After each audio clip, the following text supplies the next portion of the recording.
신약성경 갈라디아서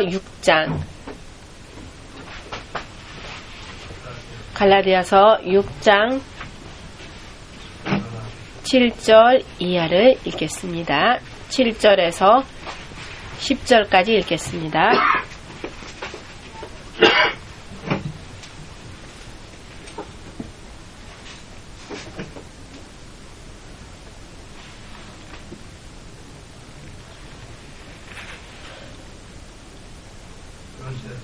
준비되셨습니까?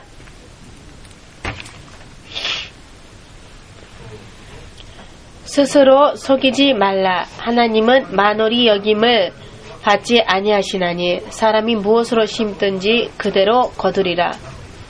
자기의 육체를 위하여 심는 자는 육체로부터 썩어진 것을 거두고 성령을 위하여 심는 자는 성령으로부터 영생을 거두리라.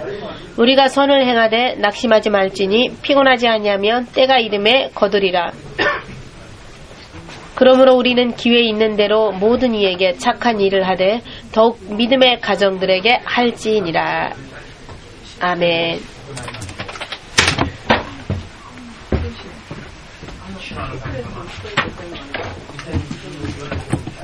주 되신 하나님, 2014년 첫 예배를 인도하여 주시사, 첫 예배에 나와서 주님의 음성을 듣길 원하며 또 주님의 뜻을 깨닫기를 원합니다. 또한 주님의 뜻대로 살아서 주님께서 그 결과를 책임져 주시는 확실한 인생, 승리 있는 인생, 축복에 충만한 인생을 살고자 지금 원하옵니다. 사랑하는 주님의 모든 자녀들을 돌아보아 주시옵고 모든 죄를 용서하여 주시옵고 주께서 흘리신 보혈로서 정결케 하여 주시옵고 함께 죄의 결과인 고통과 아픔과 저주가 모두 깨끗이 씻겨나가고 사랑하는 주의 자녀들이 오직 주의 성령의 권위와 능력의 충만함을 받아 주의 성령의 온전한 인도하심과 역사하심 가운데에서 진리의 말씀대로 살아갈 수 있도록 축복하여 주시옵고 2014년도 이 한 해를 계기로 하여 일찍이 지금까지 없었던 새로운 인생, 주께서 보장해 주시는 삶을 주의 성령과 함께 살아갈 수 있도록 도와주시옵소서. 예수 그리스도 이름으로 기도합니다. 아멘.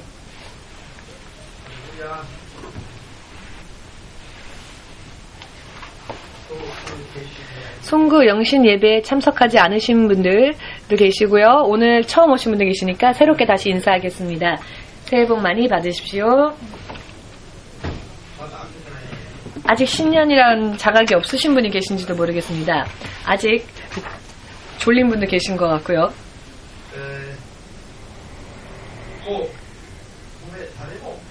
누구도 하나님 당신조차도 멈추시지 않는 시간의 흐름은 착실하게 흘러가고 있습니다. 2014년이 시작되었나 싶었더니 벌써 오늘로 5일이나 지났네요. 아무도 멈출 수 없는 이 시간의 흐름 가운데에서 새로운 한 해가 시작되었다고 모두가 생각하고 있지만 이 한 해가 만일 또 한 해가 시작되지 않았으면 좋았을 뻔 했다라고 이제 12개월이 지나서 2014년 마지막을 맞이할 때는 이 한 해를 그렇게 슬픔으로 보내는 사람이 있을지도 모릅니다. 그러나 첫 단추부터 우리는 잘 끼워야 하지요. 2014년도가 정말로 2014년 12월 한 해 결산을 하는 때에 정말로 나의 인생에 있어서 이 2014년 한 해가 참 복된 한 해였구나. 이 한 해가 정말 내 인생에서 최고의 한 해였다. 지금까지 일찍이 없었을 정도의 새로운 한 해였고 진실로 특별한 한 해였다. 라고 그 결과로서 하나님을 더욱더 뜨겁게 찬양하고자 원하는 그와 같은 결과를 내기를 여러분 원하십니까? 자, 원하신다면 우리는 처음부터 바르게 옳게 방향을 잘 맞추지 않으면 안 됩니다. 만일 첫 발자국부터 잘못된 길을 접어든다면 잘못된 길은 걸으면 걸음만큼 손해이고 피곤할 따름이지요. 돌아가지 않으면 모든 게 다 허무해지게 됩니다. 그렇기 때문에 오늘 이 시간부터 여러분 이 한 해를 진실로 지금까지 일찍이 본 적도 없는 그와 같은 놀라운 성공의 승리의 한 해가 되길 원하신다면 오늘의 하나님의 말씀대로 사셔서 예수님의 역사하심이 진실로 너무나도 훌륭하며 멋지다는 것을 간증할 수 있으시기를 먼저 예수님의 이름으로 축복합니다. 1620년. 자, 1620년 하면은 잘 모르시는 분도 계시겠지만 1620년에 영국의 메이플라워호라고 하는 메이플라워호라고 하는 배가 그해 영국을 출발하여 미국 신대륙으로 향합니다. 오직 하나님만을 신뢰하고 하나님을 바르게 믿고자 원하는 영국의 청교도 102명을 태운 이 배는 범선이었기 때문에 바람의 그 방향과 바람의 풍력으로 항해를 할 수 있는 그런 배였습니다. 지금의 배와 비교한다면 비교도 되지 않을 정도로 참 불안정한 것인데요. 대서양은 풍랑이 많기로 유명합니다. 태평양은 물결이 잔잔한데요. 대서양은 물결이 험하기로 유명합니다. 이 대서양의 험한 풍랑을 저으면서 그들은 오직 하나님만을 의지하며 미국이라는 신대륙에 도착합니다. 그리고는 지금의 이 놀라운 미국을 건설하는 주역, 이 미국을 건설하는 첫 선두주자들이 되었습니다. 이와 마찬가지로 1912년 4월 10일 마찬가지로 영국을 출발한 배가 한 척 있었습니다. 물론 똑같은 곧 미국의 뉴욕을 향한 그런 배였는데요. 미국의 뉴욕을 향하여 영국에서 출발한 이 배는 타이타닉호라고 하는 배입니다. 이 배는요, 메이플라워호하고는 비교할 수 없을 정도로 굉장히 크고 호화로운 여객선이었습니다. 여객선.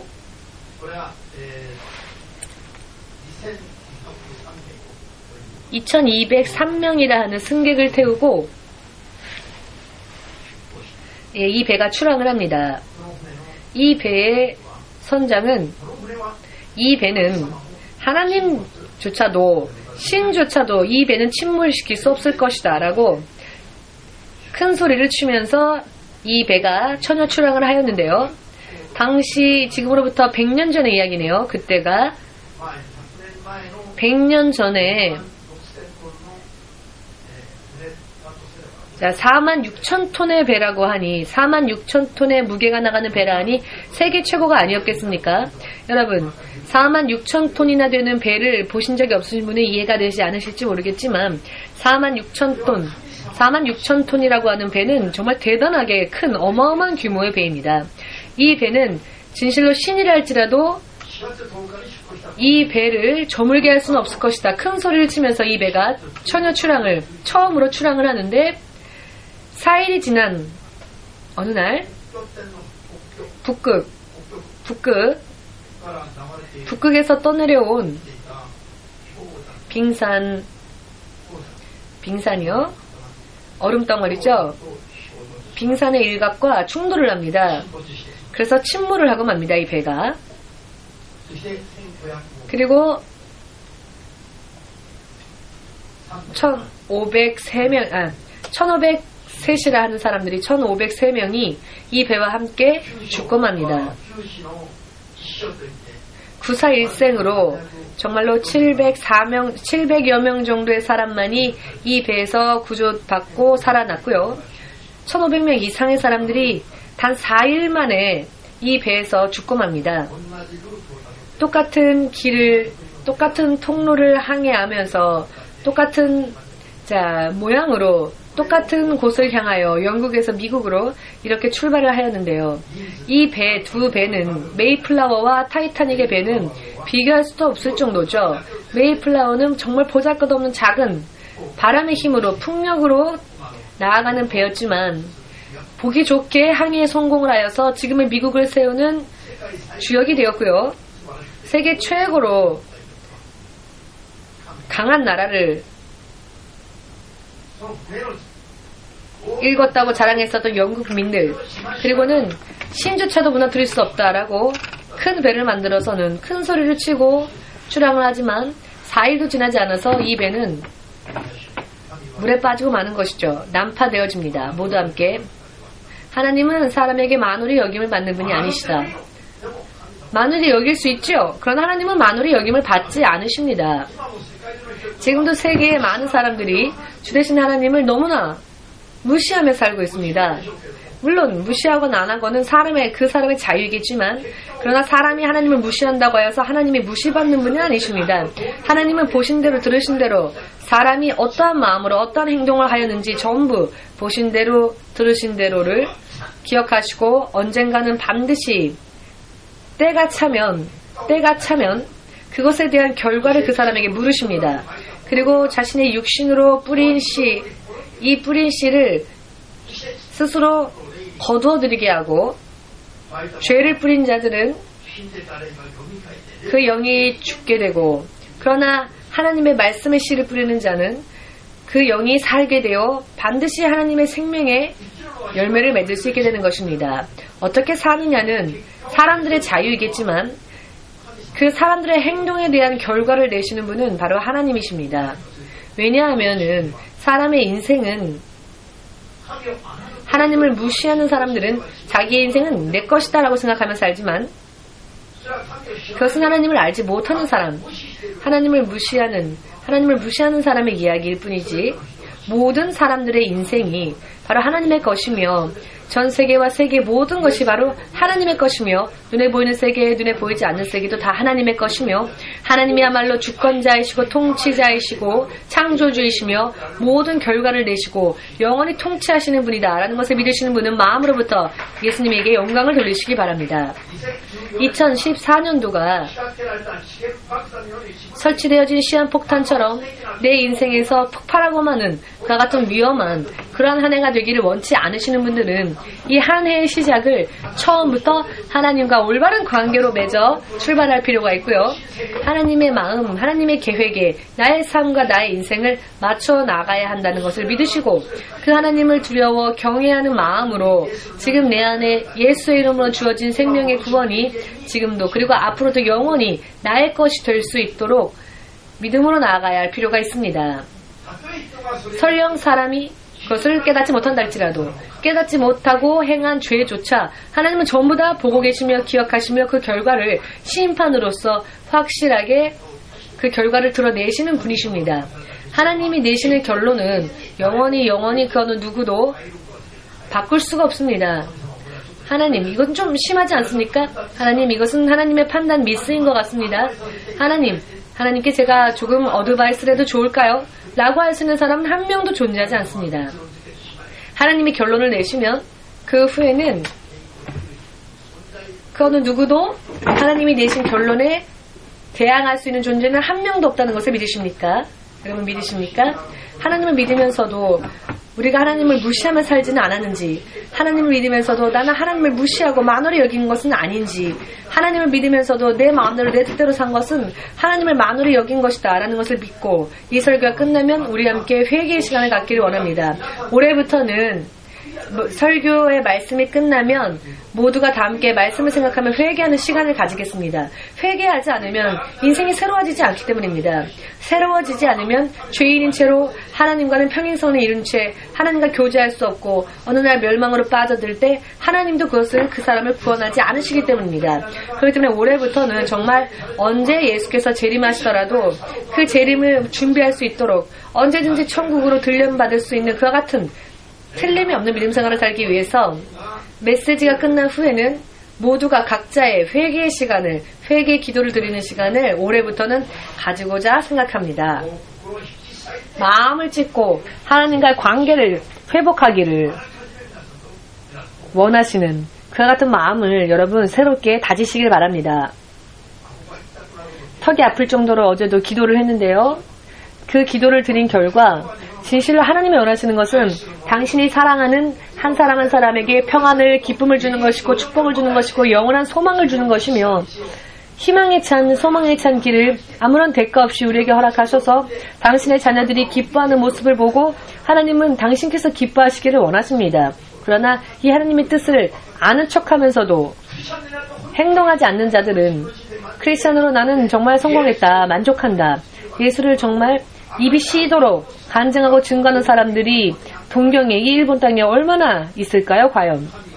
하나님께서 원하시는 수준에까지 하나님을 믿고 하나님의 축복을 받고 있지 못하기 때문에 믿는 자들의 입술조차 굳게 닫혀진 채로 간증하고 증거하는 자가 없습니다.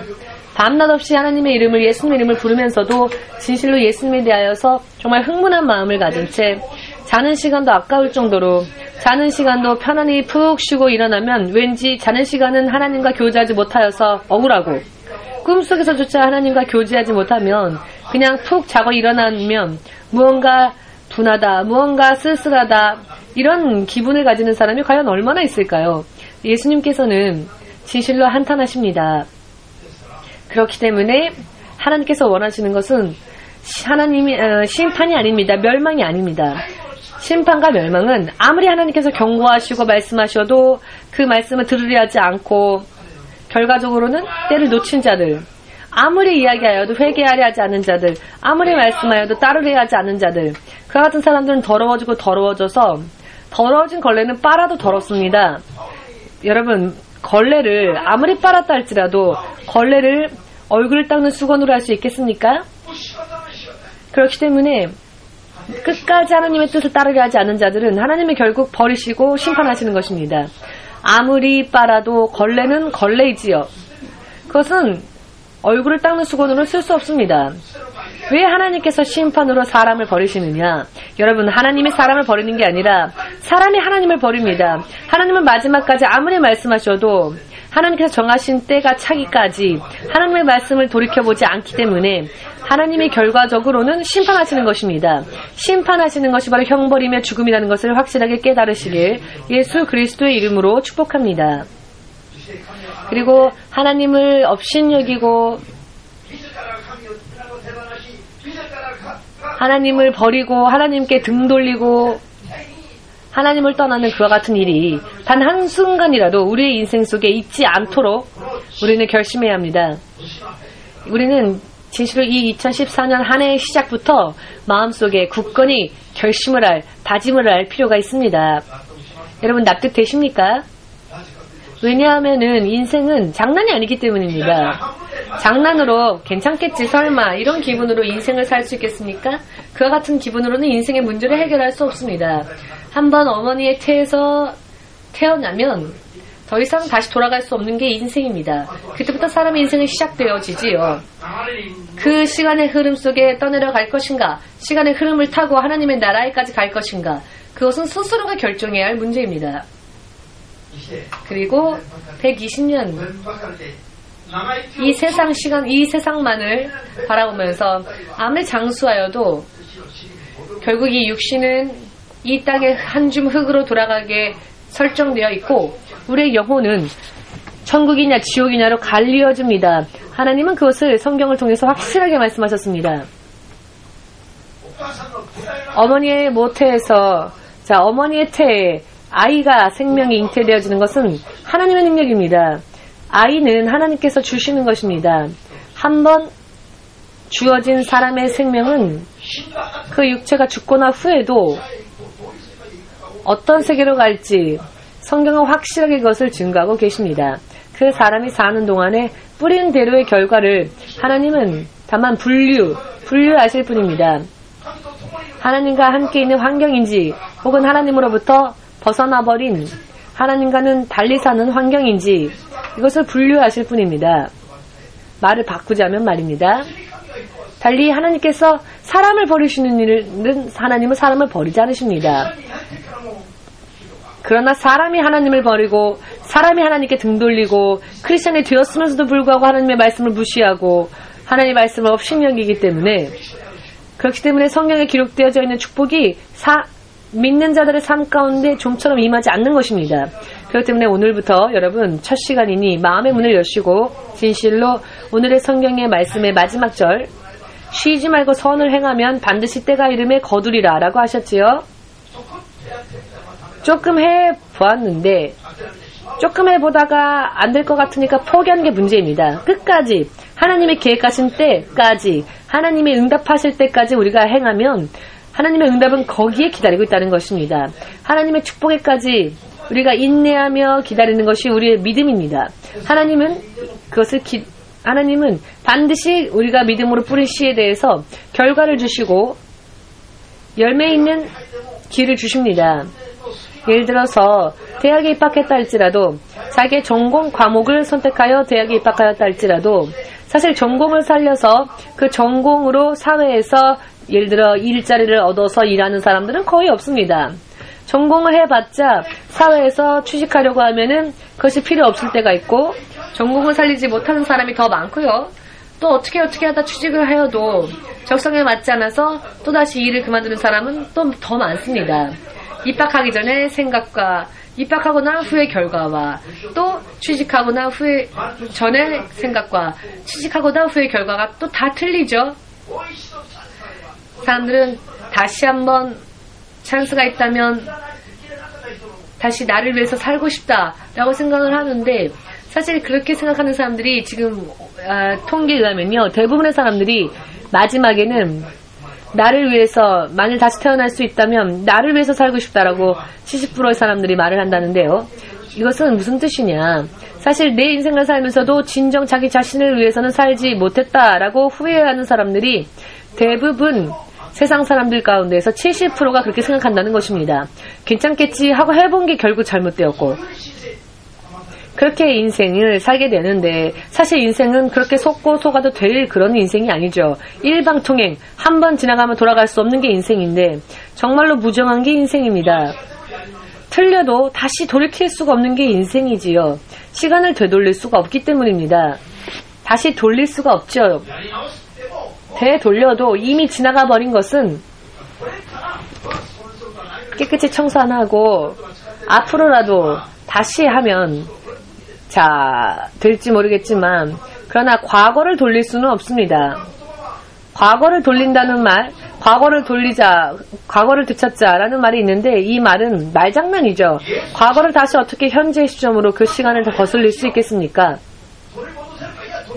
예수를 믿기 전에 우리가 범한 죄들, 그 시간들 다시 되돌려서 다시 처음으로 시작할 수 있을까요? 아니요. 그렇게 하지 못합니다. 다만 우리는 과거에 이미 저질러버린 죄들은 회개하는 것이죠.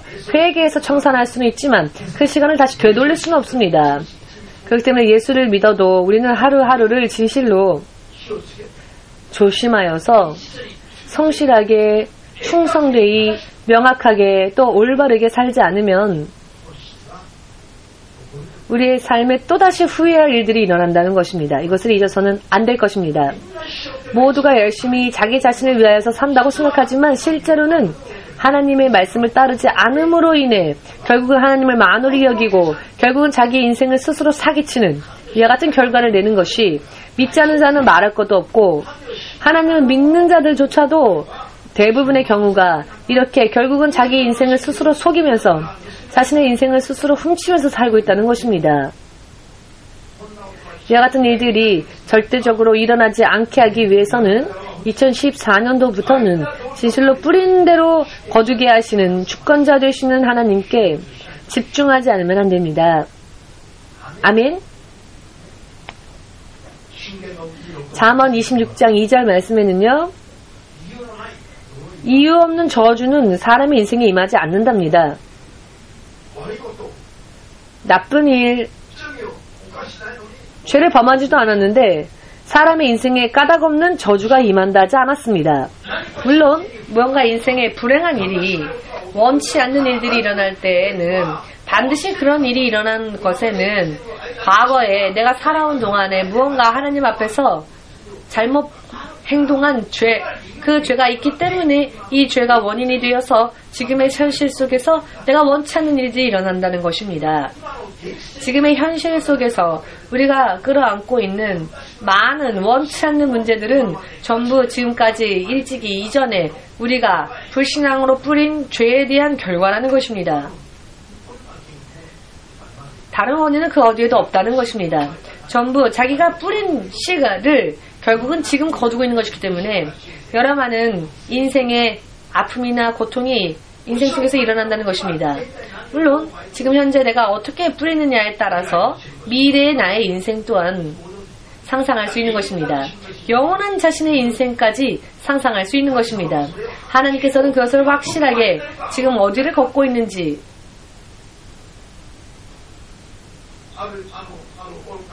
어떤 어리석은 사람들의 이야기를 잠시 소개하자면요. 모두 긴장하니까 제가 잠깐 다른 이야기를 해보겠습니다.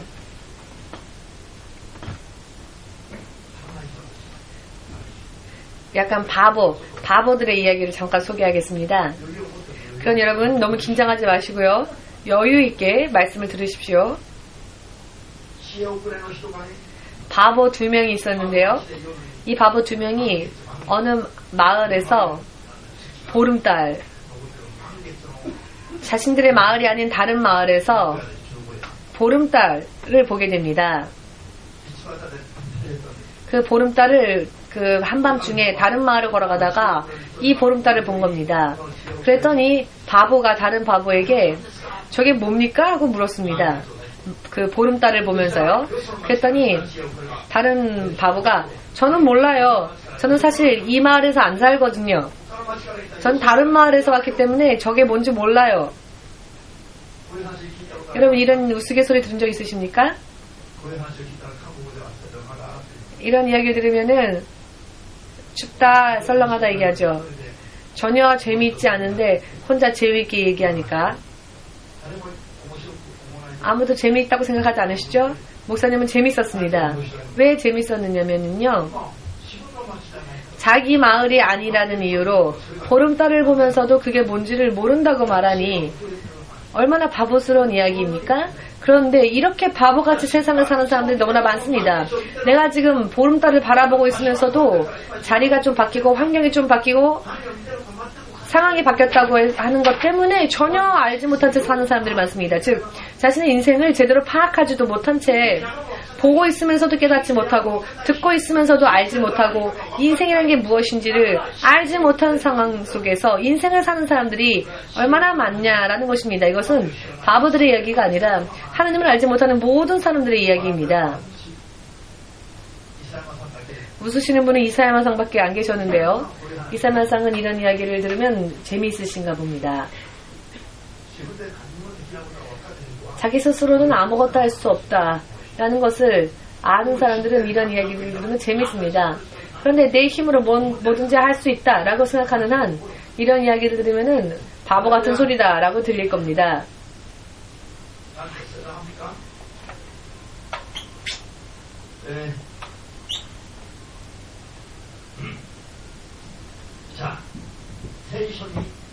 성경에 등장하는 하나님께서 진실로 하나님께서 결론을 내시면 하나님께서 내시는 결론에 대하여서는 사람들은 어찌할 수 없음을 성경을 읽어보면 금세 알 수 있는데요. 그 모든 간증들을 다 이야기하자면 끝이 없는데 몇 가지 성경에 나오는 이야기들을 여러분들에게 소개하겠습니다. 그러니 심각하게 여러분 받아들이시고요. 올해에는 무언가 예수님에 의하여서 지금까지 일찍이 없었던 멋진 결론을 내기를 바랍니다. 아멘. 진실로 미지근한 믿고 있는 사람인지 믿지 않는 사람인지 당신은 믿고서 도대체 무엇을 이루었습니까? 저는 이런 것을 믿고 나서 이런 일을 이루었습니다 라고 다른 사람들에게도 말할 수 없고 자기 자신에게도 말할 수가 없는 그와 같은 사람은 어떤 사람일까요? 결혼했으면서도 내가 결혼을 했는지 안 했는지 모르겠어요 하는 사람과 똑같은 겁니다. 옆 사람에게 한번 물어보십시오. 당신은 결혼했습니까? 결혼하지 않았습니까? 그것을 모르고 삽니다 라고 하는 사람이 마치 있는 것처럼 한번 물어보십시오. 진짜 모릅니다 라고 말하는지. 안 묻는 사람들은 아니 목사님 그런 걸 왜 물어봐야 합니까? 라고 생각하니까 안 묻겠지요. 그런데 정말로 그런 식으로 어리석게 사는 사람도 있다는 겁니다. 내가 결혼을 했는지 혹은 안 했는지 확실하게 그것은 알지요. 그러나 마치 그런 것조차 모르는 사람인 것 마냥 하나님을 믿으면서도 이 세상을 어리석게 사는 사람들이 많다는 것입니다. 여러분은 예수님을 믿으십니까? 예수님이 어떤 분이라고 믿으십니까? 나는 이 마을에 살지 않기 때문에 모르십니까? 나는 이 마을에 살지 않기 때문에 모르십니까?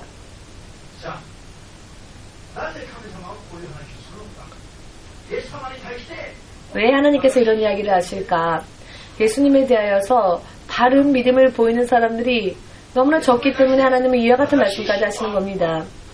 하나님께 대하여서, 주님께 대하여서 믿음을 바르게 잡으려 하지 않는 것입니다.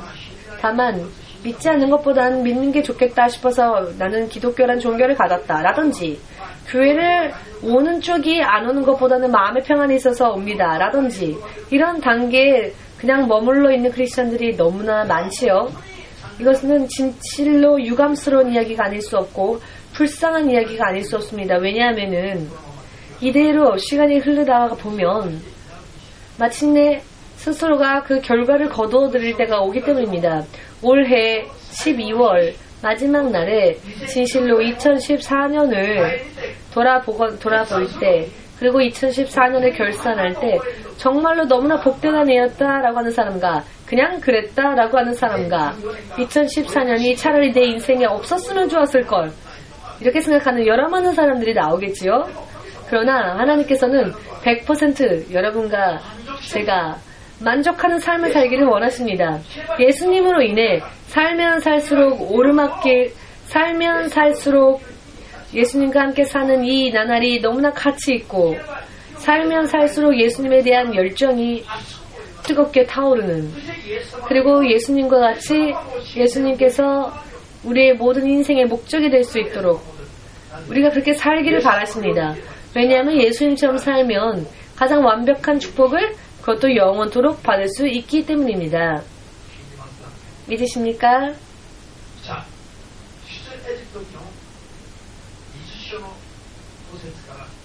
출애굽기 20장 5절에서 6절 말씀을 보시면요, 하나님께서 10계명을 말씀하시는 장면이 나옵니다.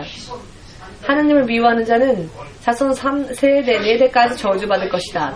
그러나 하나님을 사랑하고 그분의 계명을 지키는 자는 1000대 이르기까지 하나님께서 축복하시겠다 하셨습니다. 1000대. 즉 조상이, 우리의 조상이, 지금 여러분과 제가 혹은 우리의 조상이 어떻게 살았느냐에 따라서 그것이, 그 결과가 후손 대대로까지 영향을 미친다는 것입니다. 예를 들어서 조상 대대로 크리스천인 가정에 태어난 아이들은 지금 현재 대단히 믿음 생활하기 쉬운 환경, 그런 환경 속에서 믿음을 가집니다. 마귀의 방해도 적고요, 평화로우며 평온하며 풍성하며 윤택하게 믿음 생활할 수 있습니다. 그러나 저와 같이요, 혹은 여러분들 중에 어떤 사람들처럼 자신이 자신의 가정 안에서 전혀 크리스찬이 없고 자신이 첫 번째 크리스찬일 경우, 그런 경우에는요, 광야를 개척하는 개척자 혹은 전쟁의 한복판에 서서 적을 다 쓰러뜨리고 평화로운 나라를 다시 건설하지 않으면 안 되는 것과 같은 그런 대단한 고통들이 기다립니다. 그런 싸움을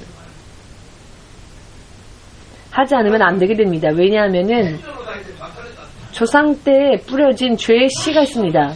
이 죄의 씨의 결과는 결국 후손들이 영향을 받게 되는 것입니다.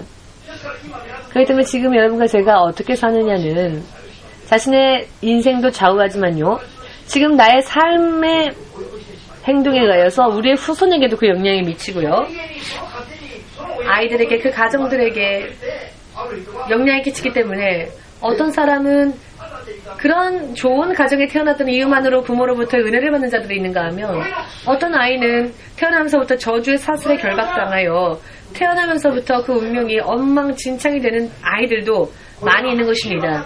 이런 것들을 확실히 알고 깨달으셔서 인생을 바르게, 인생을 직시할 수 있으시기를 주 예수의 이름으로 축복합니다. 자기 자신의 아이들은 예쁘고 또 귀엽죠? 그렇다면 부모인 우리들이 우리의 후손들을 위하여서 생명의 씨를 바르게 뿌리고 절대로 저주의 멸망의 씨를 뿌려서 나를 위해서도 우리의 후손들을 위해서도 그런 해로운 결과를 맺게 하지 말아야 할 것입니다. 이와 같은 영적인 일들, 또 진리의 말씀에 깨어나셔서 깊은 영적 깨달음을 얻으시고 2014년도에는 생명의 씨, 소망의 씨, 기쁨의 씨, 행복의 씨 많은 일 뿌리시는 여러분들 되시기를 주 예수의 이름으로 축복합니다. 아멘.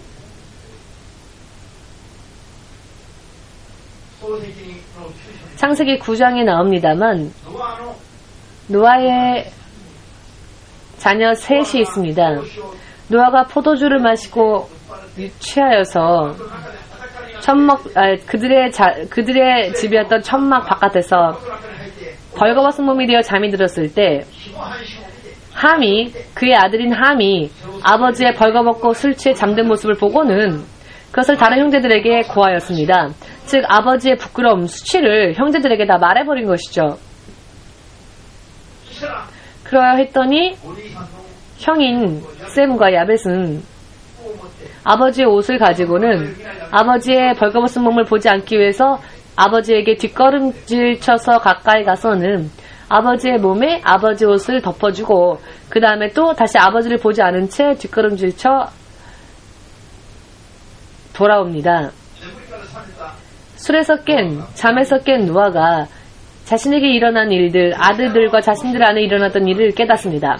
아니, 술 취해 잠들었던 사람이 그것을 어떻게 알았을까요? 노아는 몰랐지만 하나님은 아시니까요. 하나님은 그것을 보고 계셨죠. 왜냐하면 그 모든 일의 결과를 내시는 분은 아버지 노아가 아니라 하나님이시니까요. 믿으십니까? 모든 것이 그렇습니다. 인생의 모든 이것을 깨닫지 못하면 안 풀릴 겁니다, 여러분. 하나님은 그 모든 행위를 보고 계셨습니다. 두 형제의 아버지에 대한 마음과 함의 마음을 하나님은 보셨습니다. 그리고 또 그 아버지의 입술을 통하여서 노아는 자신의 아들 함을 저주합니다.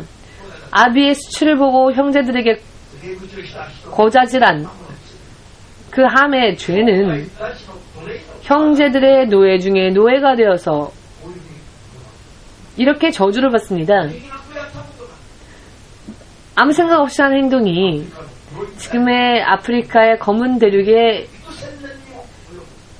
그 후손들의 인생을 지금까지도 저주를 끼치면서 영향을 끼치고 있지요.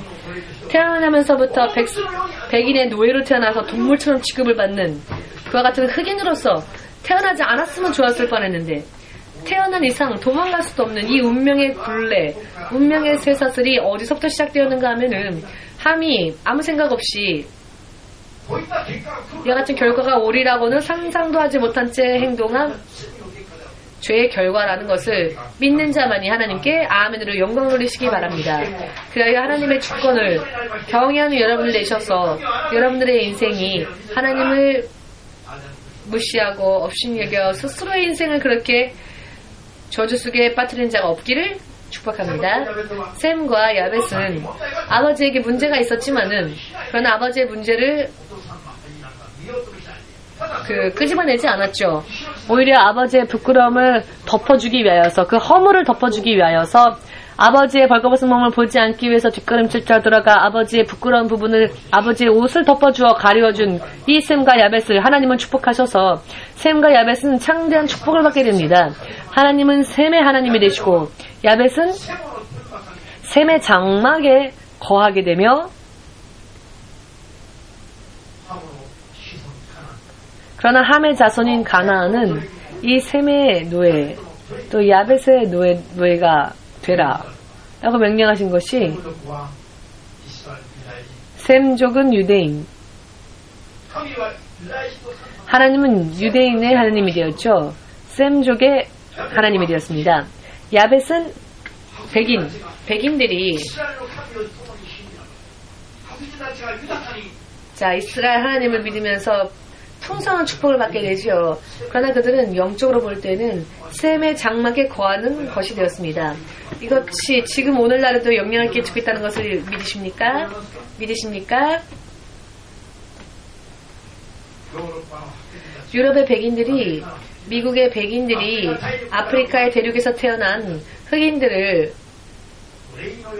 노예처럼 매매하고 동물처럼 취급하며 정말 동물처럼 다루었죠. 사람 취급을 하지 않았습니다. 태어나면서부터 코가 높고 피터 전도사님 얼마나 멋있는 얼굴하고 있습니까? 제가 피터 전도사님보다 뭐 나쁜 짓을 했기 때문에 얼굴이 이렇게 피터상보다 못난 게 아니죠. 이것은 야벳의 축복입니다. 믿으십니까? 하나님의 말씀에서 나온 그 한마디의 말씀이 인류의 운명을 이렇게 명확하게 누가 보아도 그 결과를 부정할 수 없는 그와 같은 것으로서 이렇게 내셨습니다. 여러분과 저의 인생도 미래도 영원한 생명도 그렇게 하나님의 손 안에 좌우되어짐을 믿으십니까? 믿으시기를 믿지 않는다 할지라도 하나님은 반드시 결과를 내십니다. 우리가 믿건 안 믿건. 여러분, 그리고 왕이 되었던 사울 왕, 여러분, 사울은 왕이 되었으니 내 생각과 내 마음대로 행하여도 좋다 라고 하는 생각이 그의 삶 가운데 들어오게 되었고, 결국 자신의 독단적인 생각으로 하나님의 말씀을 일부 어겼습니다. 그 결과로 이스라엘의 초대 왕이었던 사울이 너무나도 간단하게 그 왕의 자리에서 쫓겨나게 됩니다. 하나님으로부터 버림을 받게 됩니다. 그럼에도 불구하고 본인은 그것을 깨닫지 못했습니다. 그것을 깨닫지 못했죠. 하나님께서 너를 버릴 것이다 라고 하시는데도 사울은 백성들 앞에 내 체면이 있으니까 나를 세워주십시오 라고 말합니다. 자신의 영을 위해서 말하지 않고 자기의 체면, 자기의 육의 품위, 이 세상의 부귀 영광을 위하여서 마지막까지 그렇게 말하는 겁니다. 하나님은 내가 너를 이제 버린다라고까지 경고하시는데 전혀 깨닫고 있지 못하는 겁니다. 하나님은 사무엘을 통하여서 내가 너를 버릴 것이다, 내가 너를 왕의 자리에서 물러나게 할 것이다 라는 말씀을 하셔도 그것이 귀에 들어오질 않습니다. 예수님께서 이런 말씀을 하셨죠. 귀가 있어도 듣지 못하는 자. 성경이 몇천 년 동안이나 읽혀지고 있고 복음이 몇천 년 동안이나 전해지고 있음에도 불구하고 아직도 그 복음을 들으려 하지 않는 자들이 있습니다. 듣지 못했습니다 라고 하는 변명을 세상 사람들이 하지 못하게 하도록 전 세계의 복음이 전파되어지고 있고, 앞으로도 마지막에 이제 아직 우리가 이름조차 듣지 못했던 부족들에게 예수가 전해지는 순간 예수님은 오실 겁니다. 그러나 대부분의 나라, 부족, 민족에게 예수님이 전해지고 있습니다. 못 들었다라는 변명을 할 수가 없게 되었습니다. 내 몸의 것을 부정하여도 내 영혼은 그것을 원하고 있습니다. 다만 내 영혼에 원하는 것을 우리 육신이 모르는 게 문제입니다. 인생을 진실로 얼마나 엉망진창으로 사는지를 성경을 읽으면 금세 알 수 있습니다. 진실로 인생을 너무나도 엉망진창으로 살고 있습니다. 사람들이 자신의 인생을. 우리가 만일 동물이라면 상관없겠죠. 그러나 사람이라면 동물이 아닌데 동물보다도 더 못한 인생을 살고 있다는 것이 얼마나 어리석고 안타까운 일인지를 깨달아야 하고, 내가 왜 이 땅끝 선교 교회의 부름을 받았느냐?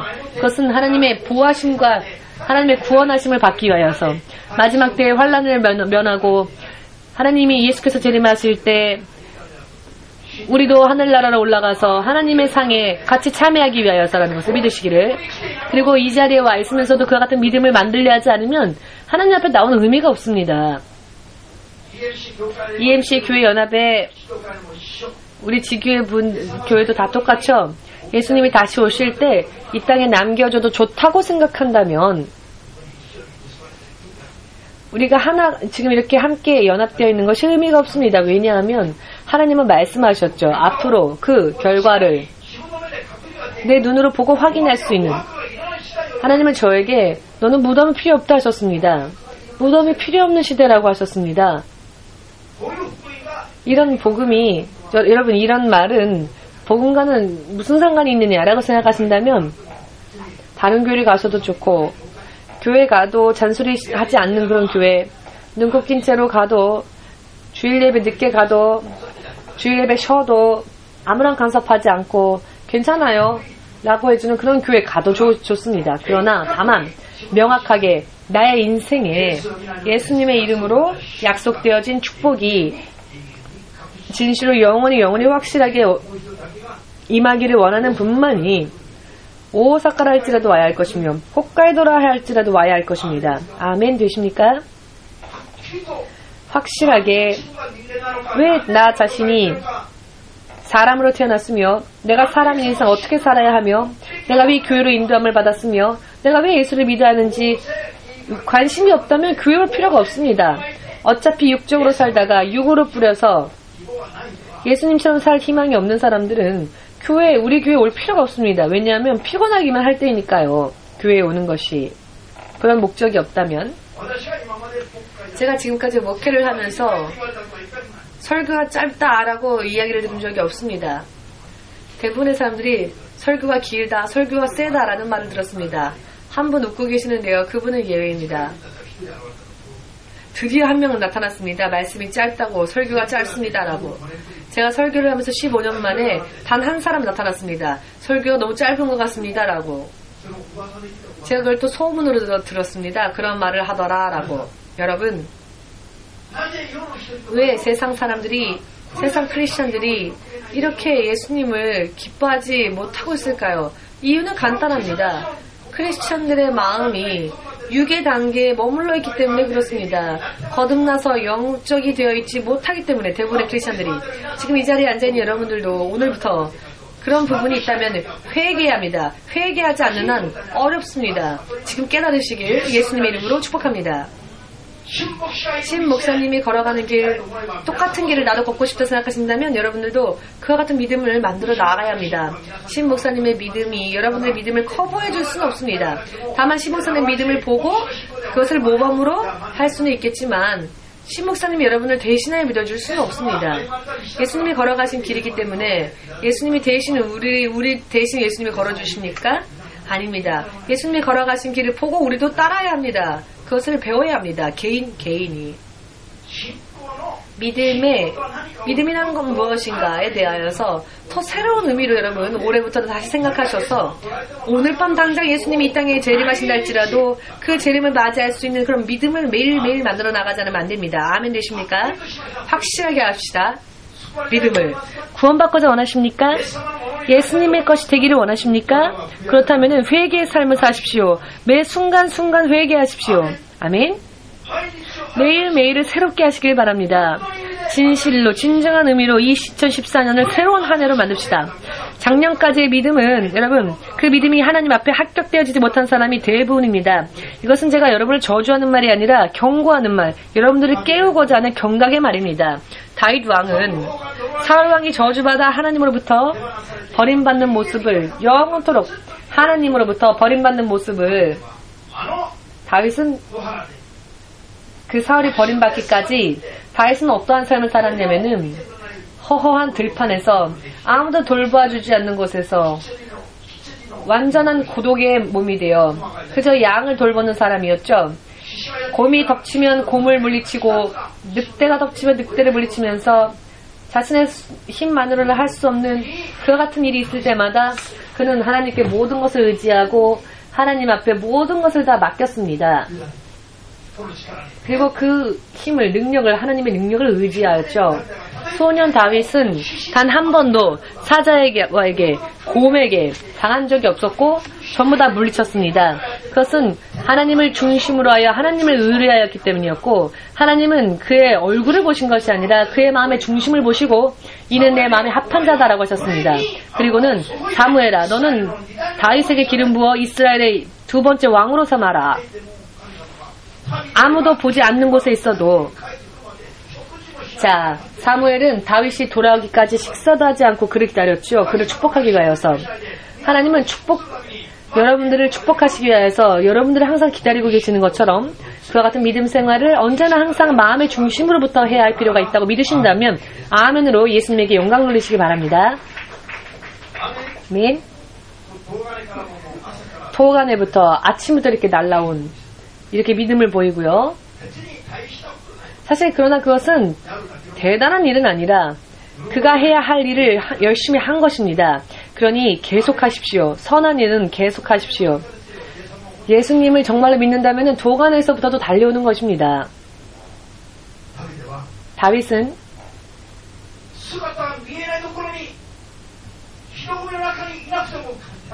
사람들 사이에 보이지 않았지만 하나님은 그를 아셨고 그가 오기 전까지는 하나님은 아무 일도 하지 않으셨고 사무엘에게 아무것도 하지 않게 하셨고 식사도 하지 못하게 하셨습니다. 그리고는 다윗이 돌아올 때 그에게 기름 붓게 하셨죠. 얼마나 멋지십니까? 어떤 사람도 아무도 다윗을 알아주지 않았을 때 하나님만은 그를 알아보셨다는 것입니다. 예수님께서 이 세상에 오셨을 때 구원주로서 사역을 시작하셨을 때 예루살렘에는 자기들이야말로 믿음의 모범이다. 하나님을 믿으려면 우리처럼 믿어라 라고, 믿음의 모범이다 라고 스스로를 생각하였던 바리새인들과 율법학자들이 있었죠. 그들은 구약 성경에 나오는 율법의 계명들을 1.1회까지 세어가면서 그것을 지키던 사람들이었습니다. 그렇기 때문에 그 모양을 보면은 완벽에 가깝죠? 그런 믿음 생활을 그들은 살았었습니다.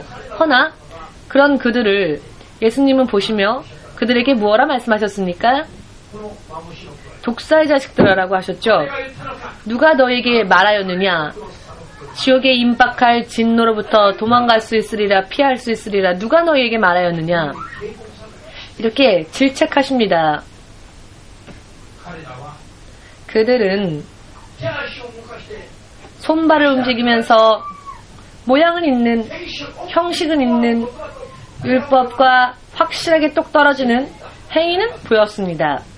그러나 그들의 마음 가운데에는, 그들의 마음의 중심에는 믿음이 없었습니다. 하나님의 뜻을 구하고자 하는 중심이 없었습니다.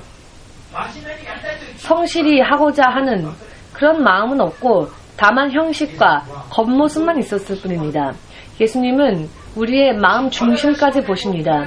우리의 눈으로는 볼 수 없는 곳까지 보시면서 그것이 그 마음이 행위와 일치하는지 안 하는지까지 보시고 판단하시는 분이시라는 것을 믿으셔서요.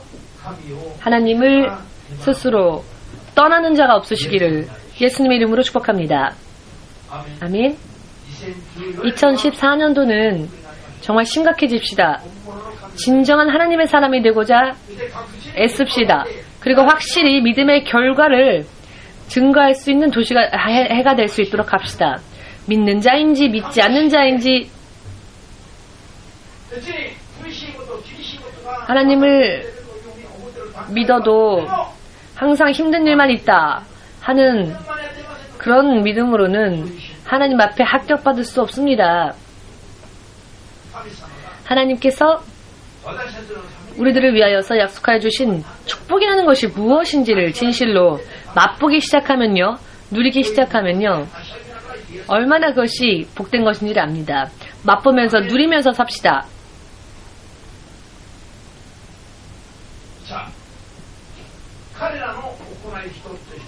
그들의 행위 한 가지 한 가지는 그들의 운명이 결국 지옥의 심판을 피할 수 없는 결과, 그 같은 결과다라고 예수께 질책을 받을 때까지 그들은 자신들의 믿음이 모범적이라고 생각하였고 세상 사람들도 그들의 가르침을 쫓았습니다. 예루살렘의 유대인들도 모두 그들의 가르침을 따랐고 그들은 유대인들에게 있어서 선생님이었습니다. 그들은 영적 지도자들이었습니다. 그래서 그들을 따랐었지요. 그러나 그런 그들에게 배우고 있는 유대인들을 보며 맹인이 맹인을 따라가서 함께 멸망한다라고 한탄하셨죠. 그들에게 가서 그들에게 배우는 사람들의 운명도 마치 눈이 보이지 않는 사람이 또다시 눈이 보이지 않는 사람에게 길 안내를 받는 것과 똑같은 결과다라고 예수님은 그들을 보고 그렇게 판단하셨습니다. 이것이 얼마나 각자 너무나도 불쌍하고 안 된 이야기입니까? 전하는 자도 구원받지 못했는데 구원받지 못한 자가 전하는 이야기를 듣고 듣는 자도 구원받지 못하는 겁니다. 하나님이 보셨을 때 영적으로 예복을 준비하지 못한 그런 교회라면 얼마나 불쌍한 교회입니까? 우리 교회는 100% 구원받는 믿음 위에 서는 교회, 100% 하나님의 나라에 갈 수 있도록 영적인 예복을 준비하는 그런 교회. 그래서 예수께서 언제 오신다 할지라도 예수님을 영접할 수 있는 믿음을 준비하는 그 같은 사람들이 되기를 원합니다. 오늘부터 모양은 버립시다. 형식도 버리고 마음의 중심으로부터 예수님을 따르는 믿음 위에 섭시다. 예수께서 주님이라는 것을 믿읍시다. 진실로. 예수님이야말로 주권자 되십니다. 여러분, 지금 하고 있는 것이 전부 우리의 지금 모든 행위가 씨를 뿌리는 행위입니다. 여러분, 쭉정이를 뿌리는 농부는 없죠. 그 결과는 헛된 것이니까 씨를 뿌릴 때 좋은 씨인지 껍질인지를 농부는 잘 헤아려서 뿌리지요. 확대경 같은 거, 여러분 현미경이나 확대경, 확대경 같은 것까지 가져와서 돋보기 같은 것을 가져와서 이렇게 쭉정이가 있으면은 전부 다 제하고, 왜냐하면 껍질을, 쭉정이를 같이 뿌려봤자 열매 맺지 못하는 것을 아니까 뿌리면 뿌린 만큼 수고할 뿐이니까요. 자, 그런 것을 여러분들이 이해하시기 위해서는 저처럼 시골에 태어나는 게 좋았을지도 모르겠습니다. 농부들에게 있어서는 이게 너무나 당연합니다. 모두 함께 가라지를 뿌리면 노력한 만큼 손해다. 추수하기는커녕 노력한 만큼 손해인 것입니다. 걸은 것만큼 손해인 것입니다. 피곤할 따름인 것입니다. 돌아와 보았자 또 손해죠. 그래, 돌아가면 되잖아요. 뭘 돌아갑니까? 벌써 그만큼 손해를 본 것인데. 자신의 인생 스스로 자신의 인생에 구멍을 내는 것입니다. 이런 크리스찬은 버립시다. 크리스찬이 아닐 때는 상관없지만 크리스찬이 되고 난 다음부터는 이런 삶을 버립시다. 해봤자 손해이니까요. 아멘 되십니까? 하나님께서 2014년도는 흥분을 시키시네요. 왜냐하면 본격적으로 때가 가까이 왔기 때문에 육의 생각에 잠겨있을 여유가 이제 더 이상 없습니다. 오늘 밤이라도 천국에 갈 수 있는 준비를 확실하게 해놓지 않으면 안 됩니다. 앞으로의 믿음 생활은 그렇게 확실하게 해 나가야 합니다. 이해되셨는지요? 다윗은 평소 때부터 그런 생활을 살았죠. 그러나 그는 막내였고 아무도 그를 알아주지 않았습니다. 막내가 집에 왔는지 안 왔는지 아무도 그런 걸 생각해주지도 않았고, 부모도 형제도 밥을 먹었는지 안 먹었는지 여러분 생각을 좀 해보십시오. 내가 집에 돌아왔어도 안 돌아왔어도 알지도 못하고 부모 형제가 자기네들끼리 맛있는 거 먹으면서 자기의 존재조차 알아주지 못하는 그런 가정 속에서의 생각을 한번 해보십시오. 다윗이 그러했습니다. 그러나 하나님께서는 그가 언제 어디에서 어떠한 마음으로 어떻게 행하였는지를 다 보고 계셨고, 때가 참에 마침내 하나님은 그를 이스라엘의 왕으로 세우십니다. 지금 이 순간도 여러분들이 하나님 앞에서 하나님이 여러분들의 마음까지 다 보신다는 것을 깨달으시길 바랍니다. 여러분들의 입술의 말도 다 들으신다는 것을 깨달으시길 바랍니다. 시간이 지나면 반드시 그것에 대한 결과를 내신다는 것을 믿으시기 바랍니다. 확실한 결과가 나옵니다. 믿으십니까? 고린도후서 9장 6절 말씀. 많이 뿌린 자는 많이 거둘 것이며 적게 뿌린 자는 적게 거둘 것이다. 이것은 축복을 받을 수 있는 법칙입니다. 이런 자연계에서의 이야기, 이런 이야기들은 그런 이야기들 우리에게 가르쳐 주시기 위해서 이런 말씀을 하신 게 아니라 이 비유를 통하여서 믿는 자들을 깨닫게 하시기 위해서입니다. 성경은 크리스찬들을 위하여서 쓰여진 기록입니다. 성경은 믿는 자를 위하여 하나님의 사람을 하나님의 사람답게 바르게 양육하기 위해서 기록되어진 책이 성경입니다. 세상에 있는 사람들은 창고에 성경이 아무리 많이 쌓여있다 할지라도 세상 사람들, 믿지 않는 사람들은 성경에 관계가 없지요. 믿는 우리를 깨닫게 하시고 우리가 진정한 하나님의 자녀가 되어서 우리가 하나님의 나라에 들어갈 수 있게 하시기 위하여서 하나님은 성경을 기록하셨습니다. 고린도후서 9장 6절에서는 많이 뿌린 자는 많이 거둘 것이며 적게 뿌린 자는 적게 거둘 것이다. 이런 씨 뿌림의 법칙이 결과적으로는 수학의 법칙이 되는 것이며 이것이 우리의 영원한 인생을 좌우하게 될 수 있다는 것입니다. 여러분, 이것은 이해하지 않으면 안 되는 그런 어려운 이야기가 아니라 이해할 수 있는 이야기지요. 저같이 시골에서 태어난 사람들은 보며 자랐기 때문에 너무나 당연한 이야기입니다. 어느 날 신학생이 목사님, 제가 꿈에서 계시를 받았는데요. 무슨 일을 하더라도 돈이 필요한데 전혀 돈이 없었습니다. 돈이 전혀 없었습니다. 지금 신학생인데요. 본인이 이 의미를 깨달으면 본인의 운명이 여기에 걸려 있습니다. 왜냐하면 하나님은 꿈을 통하여 환상을 통하여 그 사람이 죽음의 강을 건너는 일이 없게 하시기 위하여서 미리 계시해 주시기 때문입니다. 무엇을요? 진리의 길을, 하나님의 뜻을. 그것은 굉장히 중요한 의미가 있구나.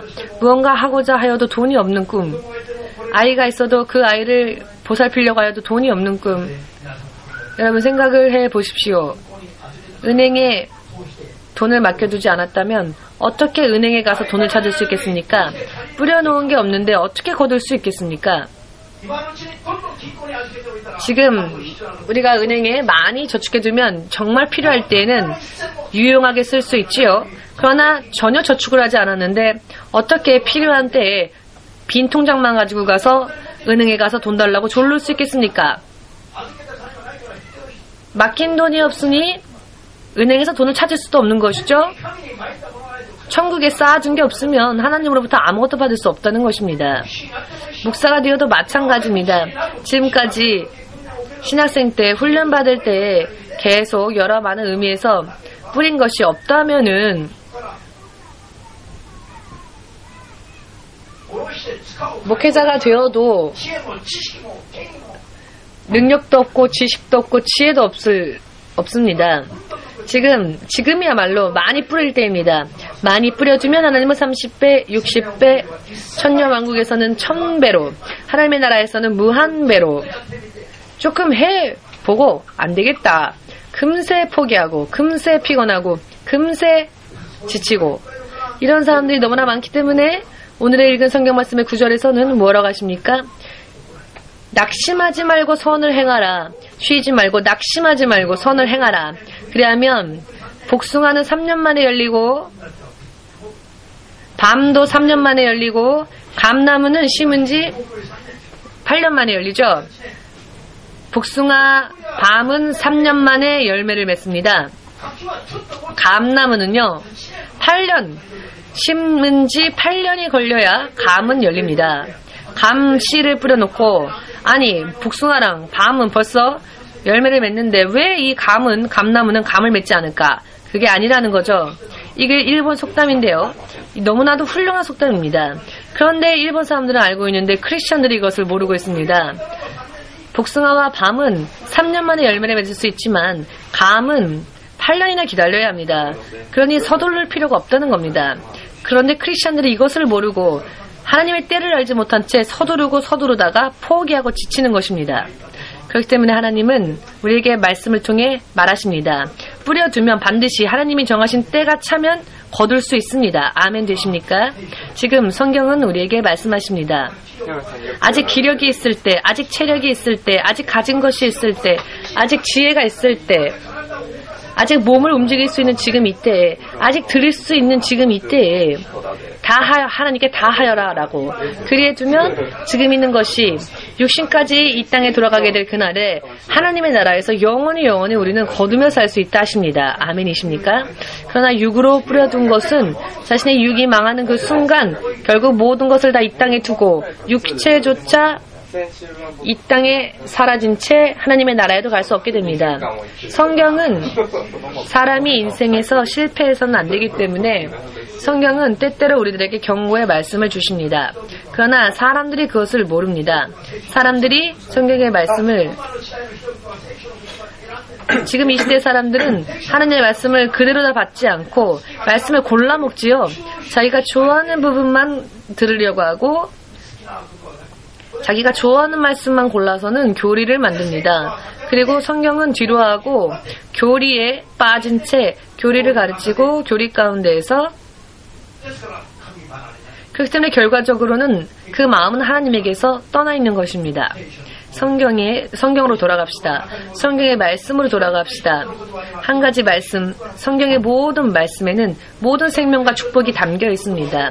한 말씀을 믿음으로 캐내어서 그 말씀을 지키고 따라가는 우리가 된다면 우리의 운명이 먼저 이 땅에서 바뀌어지게 될 것입니다.